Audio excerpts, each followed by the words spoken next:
Saving function में भी हम सेम बात बोल रहे हैं कि सेविंग भी इनकम का ही फंक्शन है, that means saving is also dependent on income. देखो अगर इनकम होगी तभी तो आप कंजम्पशन कर सकते हो और तभी आप सेविंग कर सकते हो, बिकॉज हमने एक बात सीख चुके हैं हम लोग विच इज कॉल्ड कि इनकम इज आइदर कंज्यूम्ड और saved, that means consumption is also dependent on income and saving is also dependent on income. तभी हमने ये बोला था कि consumption is a function of income, and same बात हम बोल रहे हैं कि saving is also a function of income. Clear हुआ? So the relationship between saving and income is called saving function. तो क्या बोल रहा है, जब हम सेविंग एक तरफ और इनकम दूसरी तरफ, इन दोनों को आपस में स्टडी करते हैं, इनकी रिलेशनशिप को पढ़ते हैं, तो हम क्या बोलते हैं, ये एक सेविंग फंक्शन है। Saving function relates the level of saving with the level of income. तो सेविंग फंक्शन बेसिकली क्या करता है, लेवल ऑफ इनकम और लेवल ऑफ सेविंग को आपस में रिलेट करने की कोशिश करता है। It is the tendency of the household, that is the consumer, to save at a given level of income. Thus, saving is a function of income. So यहां से हमारे को पता चल गया कि सेविंग इनकम के ऊपर डिपेंडेंट है, तभी हम बोल सकते हैं कि saving is a function of income. Now saving can be negative at zero level of income और at a very low level of income. So सबसे पहली बात हमको समझ आई कि ऑल्दो सेविंग और इनकम रिलेटेड हैं, पर जब इनकम बहुत कम लेवल पे होगी या इनकम शायद जीरो होगी, उस वक्त आप सेव करने का सोच ही नहीं सकते, because at that point of time आपके लिए तो जो ऑटोनोमस कंजम्पशन होती है वो भी करना मुश्किल हो जाती है। So at the very low level of income और at a level of income which is zero, the consumer is not even able to spend on the autonomous consumption, तो सेविंग की तो बात ही नहीं उठती है। फिर बोलता है and as the income increases the saving also increases. Saving is the residual income of the household that is left after consumption. हमने एक बात बोली थी यहां पर कि इनकम इज आइदर कंज्यूम्ड और सेव। अगर हम इसी को ऐसे लिख दें कि सेविंग इज y माइनस सी, तो भी कोई डिफरेंट चीज नहीं है, इक्वेशन ही तो है मैथमेटिकली। तो हम यहां पर जब हम इसको ऐसे लिखेंगे कि सेविंग इज y माइनस सी, तो हम क्या बोल रहे हैं, सेविंग इज रेसिडुअल इनकम, बची हुई इनकम, वो इनकम जो आपके पास बच जाएगी after spending on the consumption expenditure, that is called saving. Clear है? अब यहां पर एक टेबल दिया हुआ है, इसको पढ़ते हैं पहले।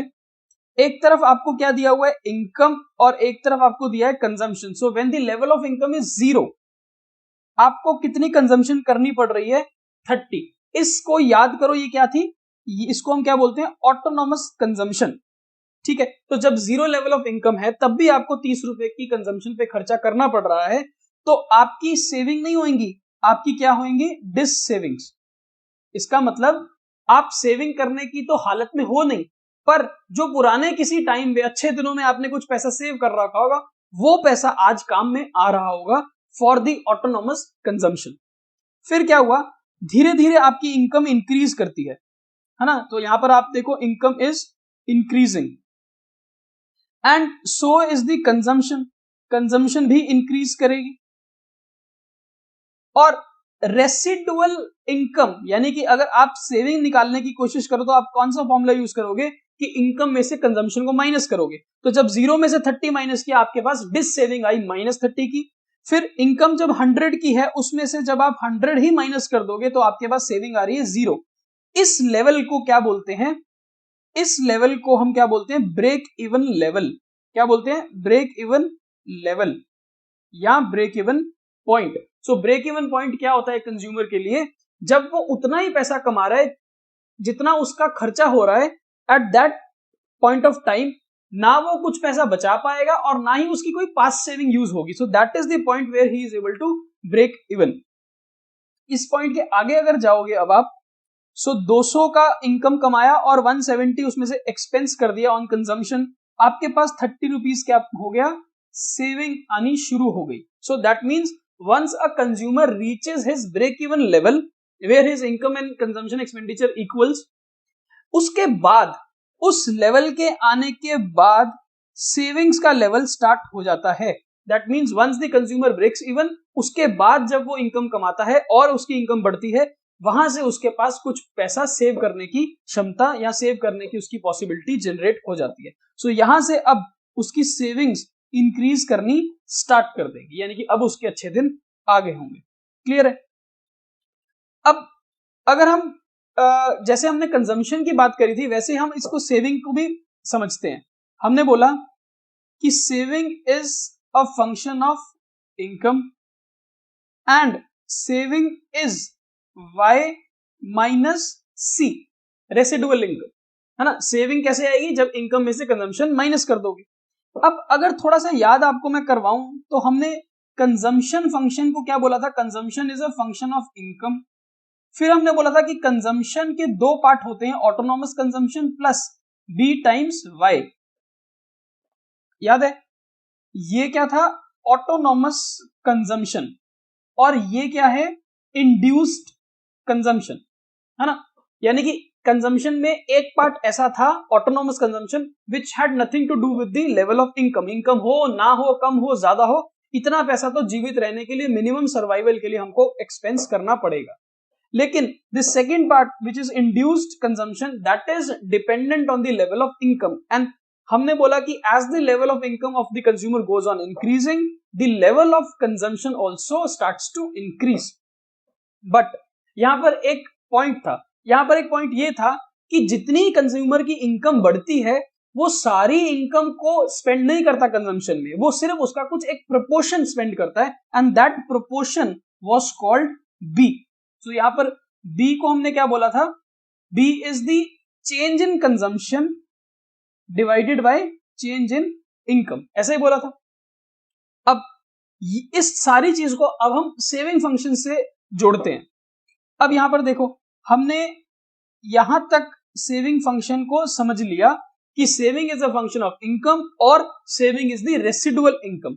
एक काम करते हैं, अब ये जो C है उसकी वैल्यू यहां से इसमें डाल देते हैं, रिप्लेस कर देते हैं। यानी कि हम क्या कर रहे हैं? कंजम्पशन की वैल्यू को रिप्लेस कर रहे हैं फ्रॉम द कंजम्पशन फंक्शन, है ना। सो यहां पर डालो सेविंग इज y माइनस, ये जो C है इसकी वैल्यू यहां से ले लेते हैं, तो हम इसको ऐसे लिख सकते हैं, C dash plus B times y। हाँ सर, लिख सकते हैं। सो ये बन गया saving is y minus consumption. मैंने कुछ नहीं किया, मैंने सिर्फ कंजम्पशन की वैल्यू को कंजम्पशन फंक्शन से ले लिया। अब ब्रैकेट्स को ओपन कर देते हैं और सॉल्व कर लेते हैं। y माइनस सी dash minus B times y, y को कॉमन निकाल लेते हैं, तो s is minus C dash plus 1 minus b Y. So हमारे पास ये आ गया अब सेविंग फंक्शन। तो ये क्या है? सेविंग फंक्शन की इक्वेशन आ गई हमारे पास, जो हमने कहां से डिराइव करी? कंजम्पशन फंक्शन से। अब इस सेविंग फंक्शन को समझो, यहां पर हम बोल रहे हैं saving is minus C dash plus 1 minus B times Y. अब इसका मतलब क्या हुआ? इसका मतलब क्या हुआ कि at a very low level of income, वहां पर हमको मिनिमम कंजम्पशन के लिए ऑटोनॉमस कंजम्पशन करनी पड़ती है। तो जितनी ऑटोनॉमस कंजम्पशन हमको करनी पड़ती है, ध्यान से देखना, जितनी ऑटोनॉमस हमको कंजम्पशन करनी पड़ती है यहां पर माइनस 30 की, उतनी ही सेविंग डिस सेविंग, यानी कि सेविंग जो पुरानी है वो यूज होनी स्टार्ट हो जाती है। सो हम अगर इस 30 को सी डैश बोल रहे हैं, सो इस माइनस 30 को हम माइनस सी डैश बोलते हैं। That means at zero level of income, at zero level of income, जो ये सी डैश हमको करना पड़ता था at zero level of income, वो आता बेसिकली कहां से था? पुरानी सेविंग में से आता था। तो हम इसको क्या बोल रहे हैं? This saving. यानी कि सेविंग फंक्शन का जो पहला पार्ट है वो है डिस सेविंग। उसके बाद हम क्या बोल रहे हैं कि as the income rises, some proportion or some part of that income will be converted into saving. ठीक है, so saving is minus autonomous consumption plus minus 1 minus b times y. That means this is this saving at zero level of income, ठीक, plus this is proportion of income saved after break even level. So break even level के आने के बाद ही आपकी saving start होती है, और break even level आने के बाद सारी जो इनकम इंक्रीज हुई है आपकी, वो सारी इनकम आप सेव नहीं कर पाते। यहां पर देखो, यहां पर आपकी 100 रुपीज इनकम इंक्रीज हुई है, लेकिन यहां पर आपकी सेविंग सिर्फ कितनी इंक्रीज हुई है, 30 रुपीज की। इससे और आगे चलो, यहां पर आपकी इनकम कितनी इंक्रीज हुई है, 100 की, और यहां पर आपकी सेविंग कितनी इंक्रीज हो रही है, 30 की। That means only a proportion of the income, increased income is saved because some part of that increased income is spent on consumption. अगर यहां पर हम बात करें कि 1 minus b को हम क्या बोलेंगे, तो 1 minus b को हम क्या बोलेंगे, MPS। b को हम क्या बोलते थे, MPC। b क्या होता था, b होता था कि अपनी इंक्रीज्ड इनकम का कितना प्रोपोर्शन आप कंजम्पशन में स्पेंड कर दोगे। तो अगर अपनी इंक्रीज्ड इनकम का b टाइम्स, है ना, b times of the increased income को अगर आप स्पेंड कर दोगे तो बचेगा क्या, 1 माइनस b टाइम्स, है ना। यहां समझो एक बारी फिर से, यहां लिखते हैं income, consumption and saving. Income is 0, consumption is 30, saving is minus 30। इस लेवल को हम कंजम्पशन फंक्शन और सेविंग फंक्शन में कैसे समझते हैं वो लिख देता हूं साथ में। यहां पर हम क्या बोल रहे हैं, C डैश इज 30। क्लियर है, क्योंकि जीरो लेवल ऑफ इनकम पे जितनी कंजम्पशन होती है वो ऑटोनोमस होती है, और डिस सेविंग कितनी है, माइनस 30, यानी कि इसको हम क्या बोलते हैं, माइनस C डैश। क्लियर हो गया। सो फर्स्ट लेवल आपको आइडेंटिफाई हो जाता है। उसके बाद हम इनकम को इंक्रीज करते हैं। Let's say the income increases to 100 and consumption also increases to 100, so saving will be 0. उसके बाद increases to 200, this increases to let's say 170 and this is 30, 300, 240 and 60, ऐसा ही। अब हमको निकालना है B। B क्या होता था, B होता था MPC, और B कैसे निकलता है, change in consumption divided by change in income के साथ। सो यहां पर अब हम देखते हैं कितनी हमारी चेंजेस आए हैं, और आपके लेवल पे हर स्टेज पे जितना पैसा इंक्रीज करेगा इनकम का, उतना ही प्रोपोर्शन रहेगा कंजम्पशन की इंक्रीज का। दैट मींस आपके लेवल पे बी कांस्टेंट रहेगा। सो यहां पर चेक कर लो, चाहे यहां पर चेक कर लो, चाहे यहां पर चेक कर लो, at all levels your b will be same at your level. ऐसा एक्चुअली में नहीं होता है।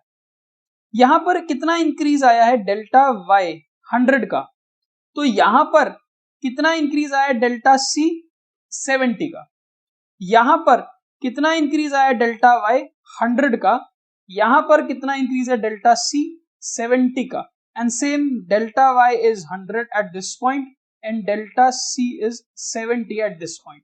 और अब अगर आप यहां पर वैल्यूज को डालो तो डेल्टा सी हर लेवल पे कितना आ रहा है आपका 70, और डेल्टा वाई हर लेवल पे कितना आ रहा है 100।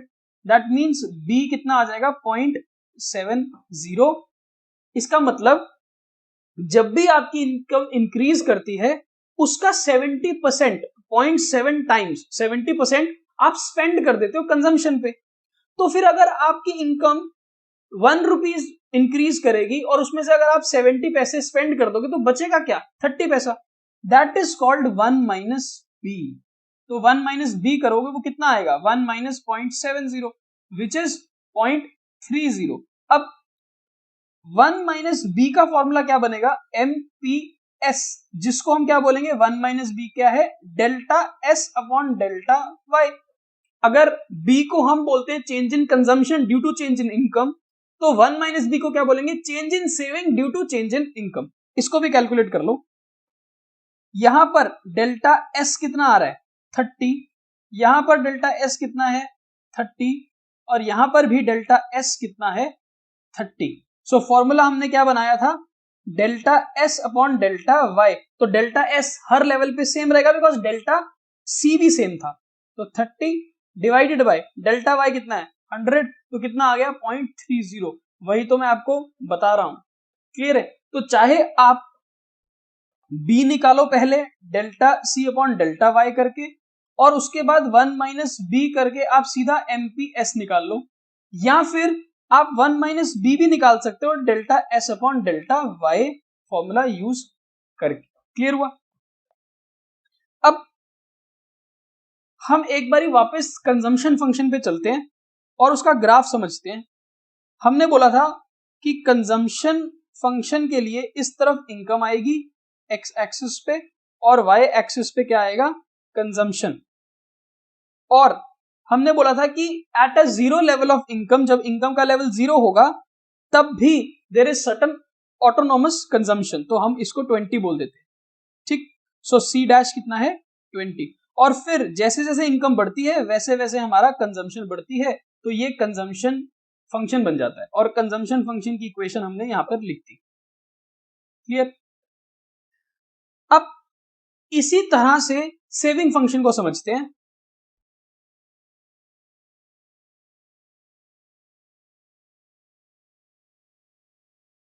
सो सेविंग फंक्शन के लिए एक्स एक्सिस पे क्या आएगा, इनकम, वाई एक्सिस पे क्या आएगा, सेविंग, ठीक। और इसको थोड़ा सा नीचे भी एक्सटेंड कर देते हैं वाई डैश पे, ठीक है। अब शुरू में हमने क्या बोला, इस ग्राफ को देखो वापस, इस ग्राफ को देखना, जब इनकम जीरो है तब सेविंग कितनी है -30। जब इनकम जीरो है तब सेविंग कितनी है -30। इसका मतलब कि जब इनकम जीरो होगी तो सेविंग -30 पे है ना। तो ये ग्राफ यहां से स्टार्ट होने वाला है, नीचे से y नेगेटिव टेरिटरी पे है, वहां से स्टार्ट होने वाला है। उसके बाद जब जब इनकम इंक्रीज करके 100 पे आई तो सेविंग जीरो हो गई है, यानी कि जब इनकम 100 पे है तब सेविंग जीरो है। सो अगर हम ये मान लें कि इनकम यहां पर 100 है तो सेविंग फिर जीरो है, और फिर 2 पॉइंट से हमारी स्ट्रेट लाइन बन जाती है, तो हम इसको एक्सटेंड कर देंगे, ठीक है। तो ये क्या आ गया हमारे पास, सेविंग का कर्व, क्योंकि धीरे धीरे जैसे जैसे हमारी इनकम अब इंक्रीज करेगी, इनकम की इंक्रीज करने पे सेविंग भी इंक्रीज करती जाएगी। सो सेविंग का फंक्शन हम लिख सकते हैं माइनस सी dash plus 1 minus B times Y, और ये है minus C dash which is -30। Clear है। अब ये जो रीजन है आपका, ये जो मैं अब ग्रीन में मार्क कर रहा हूं, व्हाट इज दिस रीजन, ये रीजन आपको क्या समझाएगा, ये रीजन आपको ये बता रहा है कि जब हमारी इनकम 100 रुपीज से कम थी, जब हमारी इनकम वाज लेस देन 100, वहां पर क्या था, डिस सेविंग थी। डिस सेविंग का मतलब है कि हम बचा तो कुछ नहीं पा रहे, पर हम अपनी पुरानी सेविंग्स को यूज कर रहे हैं, तभी जो सेविंग्स है वो नेगेटिव टेरिटरी में है। और जैसे ही आपकी इनकम इंक्रीज करती है 100 से, जैसे इनकम अब आपकी इंक्रीज करती है 100 से, बढ़ती है धीरे धीरे, वैसे वैसे आपकी सेविंग्स का लेवल भी इंक्रीज करना स्टार्ट कर देता है, ठीक है। तो ये कर्व आपको ऊपर की तरफ जाता नजर आता है। सर ये स्ट्रेट लाइन में ही मूव कर रहा है, ऐसा क्यों, ये स्ट्रेट लाइन में इसलिए मूव कर रहा है बिकॉज बी कांस्टेंट है। सर बी का तो लेना देना नहीं है इस कर्व में, क्यों नहीं है, ये देखो, 1 अगर b कांस्टेंट है तो 1 माइनस बी भी तो कांस्टेंट है, और 1 माइनस बी क्या है, 1 माइनस बी है स्लोप ऑफ सेविंग फंक्शन, और b क्या था, b था स्लोप ऑफ कंजम्पशन फंक्शन। क्योंकि कंजम्पशन फंक्शन में ये जो b आया था, ये b कांस्टेंट था और b स्लोप होती है, और अगर किसी कर्व की स्लोप कांस्टेंट आए तो वो स्ट्रेट लाइन बनता है, इसीलिए कंजम्पशन फंक्शन आपका upward sloping positively straight line curve था। सिमिलरली 1 माइनस भी कांस्टेंट आए बिकॉज बी ही कांस्टेंट है, तो रेसिडुअल भी कांस्टेंट आएगा, and 1 minus B is the slope of saving function, and since the slope of the curve is constant तो वो क्या बन जाएगा, एक स्ट्रेट लाइन, इसीलिए ये positively sloped upward straight line curve बना है। अब आपके लेवल पे b को और 1 माइनस बी को कांस्टेंट माना गया है, आपके लेवल पे b को कांस्टेंट माना गया है, तभी 1 माइनस बी ऑटोमेटिकली कांस्टेंट हो गया, पर ऐसा नहीं होता। ऐसा इसलिए नहीं होता बिकॉज हर वक्त कंज्यूमर अपनी इंक्रीज्ड इनकम को सेम प्रोपोर्शन में स्पेंड नहीं करता। अगर मेरी इनकम आज 1 लाख रुपए से 1.5 लाख हो जाएगी तो शायद मैं उसका 60% स्पेंड करूंगा, फिर जब वो 1.5 लाख से 2.5 लाख हो जाएगी या 2 लाख हो जाएगी, मैं जरूरी थोड़ी है कि मैं 60% स्पेंड कर दूंगा, because at a lower level of income the spending on consumption is higher and therefore saving is less, but at a higher level of income it is the opposite, the consumption is less, saving is higher. That is why I am saying B constant नहीं होता, but आपके level पे B को constant माना गया है। अब आगे थोड़ा सा और पढ़ते हैं। ये हमने पढ़ लिया कि MPS is the slope of the line, और ये कर्व मैंने आपको समझा दिया, और ये डेरिवेशन भी हमारे को समझ आ गई। सो इन ऑल सेविंग फंक्शन और कंजम्पशन फंक्शन हमारे को समझ आ गया।